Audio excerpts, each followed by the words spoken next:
पक्षियों के राजा गरुड़ ने भगवान विष्णु से पूछा, हे केशव, मृत्यु के समय किसी जीव का जीवन क्या होता है? आपको किस प्रकार के लक्षण दिखाई देते हैं? मृत्यु से ठीक पहले और मृत्यु के समय प्राणी की क्या स्थिति होती है? कृपया मुझे बताएं। हमें यह वीडियो पूरा देखना होगा और अगर वीडियो पसंद आए तो चैनल को सब्सक्राइब करें। चलिए वीडियो से शुरू करते हैं। तब भगवान विष्णु ने कहा, हे तक्षर्य गरुड़, सुनो। जब मृत्यु का समय निकट आता है तो व्यक्ति के शरीर और स्वप्न में कुछ अशुभ संकेत दिखाई देने लगते हैं। जब जीवन का अंत होता है तो शरीर और इंद्रियां कमजोर होने लगती हैं। मृत्यु से पूर्व के संकेत, अरिष्ट संकेत। भगवान विष्णु ने कहा कि मृत्यु से कुछ दिन पहले लोगों के शरीर में ऐसे परिवर्तन होते हैं जो सामान्य परिस्थितियों में नहीं होते हैं। इसके विपरीत यदि कोई श्रुतमथापी का उदाहरण देखे तो वह मृत्यु की ओर जाता है और एक अप्रिय व्यक्ति बन जाता है। जब परिचित चीजें विरोधाभासी लगने लगें, जो देखा या सुना जाए वह विकृत प्रतीत हो, तब हमें यह समझना चाहिए कि मृत्यु ने अपना कहर बरपाया है। शारीरिक संकेत। जब मृत्यु निकट होती है तो लोग वह अपनी नाक की नोक भी नहीं देख सकता। मरणासन्न व्यक्ति घोन घोन की ध्वनि, अक्षुब्ध ध्वनि नहीं सुन सकता जो कान बंद करने पर सुनाई देती है। न पश्येच तत् नासम न शुनोति तथैव च। वह नाक को देख नहीं सकता और न ही आवाज सुन सकता है। परछाई का विकृत दिखना। यदि कोई व्यक्ति दर्पण में अपनी परछाई को बिना सिर वाली या विकृत देखता है, या यदि आपको पानी में अपना प्रतिबिंब नहीं दिखता है, तो आप जान जाएंगे कि आपका जीवन समाप्त हो गया है। स्वप्न योग। यदि कोई व्यक्ति सपने में देखता है कि वह गधे या ऊंट पर सवार होकर दक्षिण दिशा यमराज की ओर जा रहा है या काले कपड़े पहने हुए है, कोई उसे गले लगा रहा है, लेकिन यह मृत्यु का संकेत है। मृत्यु की प्रक्रिया और यमदूत का आगमन। जब मृत्यु का वास्तविक समय लक्षणों के प्रकट होने के बाद होता है, जब ऐसा होता है तो जीव की हालत बहुत दयनीय हो जाती है। हे गरुड़, अंतिम दिनों में मानव शरीर में पांचों तत्व पृथ्वी, जल, अग्नि, वायु, आकाश एकजुट हो जाएंगे। पृथ्वी, जल, अग्नि, वायु, आकाश आपस में मिलने लगते हैं। शरीर लकवाग्रस्त हो जाता है। रिश्तेदार रोते हैं लेकिन प्राणी बोल नहीं पाता। इस अवस्था को उत्क्रांति कहते हैं। पापी लोगों की मृत्यु से ठीक पहले उनकी दिव्य दृष्टि खुलती है और वे यमराज के भयानक दूतों को देखते हैं। धनुष पकड़े हुए, उग्र और आक्रामक स्वर में वह कठोर स्वर में बोला। उसने दृश्य में यमदूतों को देखा और अपना धनुष थामे रखा।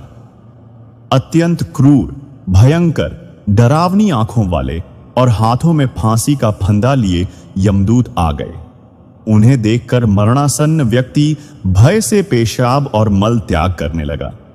उसके मुंह से लार बहने लगी और उसकी आंखें बड़ी हो गईं। वह बोलना चाहता था, लेकिन आवाज सूखी है, इसलिए केवल घर घर की आवाज ही निकलती है। जीवन शक्ति का विमोचन और मृत्यु का दर्द। मृत्यु के क्षण में शरीर से जीवन शक्ति के निकलने का वर्णन करते हुए विष्णु कहते हैं, यह दर्द पापियों के लिए असहनीय। एक हृदय जलती हुई लौ के समान है। यदि पीड़ा नश्वर है तो उस पर बात करना व्यर्थ है। शरीर के हर बाल के रोम और हृदय की मांसपेशी में ऐसा महसूस हो रहा है जैसे आग लगी हो। कहते हैं कि मृत्यु के मार्ग पर चलने वाले व्यक्ति को होने वाली पीड़ा को शब्दों में व्यक्त नहीं किया जा सकता। कहते हैं कि पापी को मृत्यु के समय जो पीड़ा होती है वह एक साथ 1000 बिच्छुओं के डंक मारने जैसी होती है। आत्मा का पलायन। इसके बाद यमदूत उस जीव के शरीर या लिंगदेश को जबरदस्ती बाहर खींच लेते हैं, जो केवल अंगूठे के आकार का होता है, अंगूठे के समान आकार का। धर्मात्मा की मृत्यु।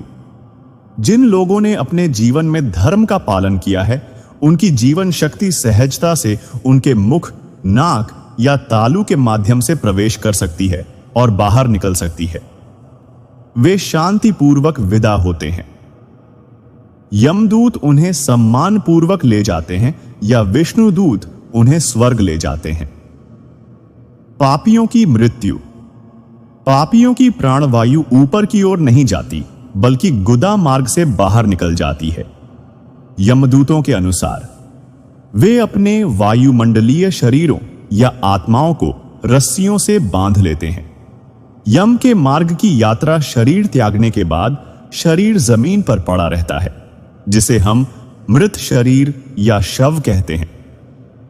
लेकिन आत्मा तब यमदूतों के चंगुल में होती है।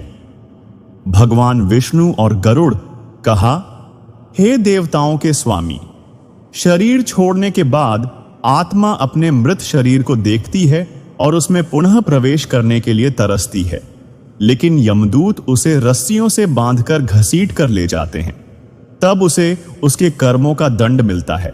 वह बार बार कहता रहता है, ओह, मैंने पाप क्यों किया?